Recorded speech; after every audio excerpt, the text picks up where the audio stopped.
আসসালামু আলাইকুম ভাই বোনেরা, ভালো আছেন নি? আলহামদুলিল্লাহ আমি ভালো আছি। এই যে দেখেন, আমার টবের পাশাপাশি অন্য গাছের পাশাপাশি মরিচ গাছ, যে কোনো গাছের পাশাপাশি দেখেন এই যে কত সুন্দর শাক গাছ হয়েছে। এটারে নুন কটা শাক বলে আমাগো এলাকায়।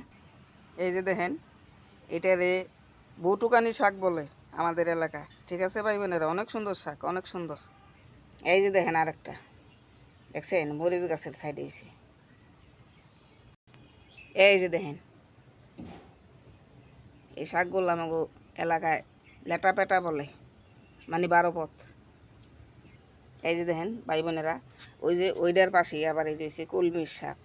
1 বছর আগে বুনছিলাম, আমাদের দেশি কলমি। ঠিক আছে ভাই বোনেরা, তো এরকম সবাই বুনা বুনা খাইবেন। ঠিক আছে, আমার সব টবের মধ্যেই কম বেশি শাক আছে।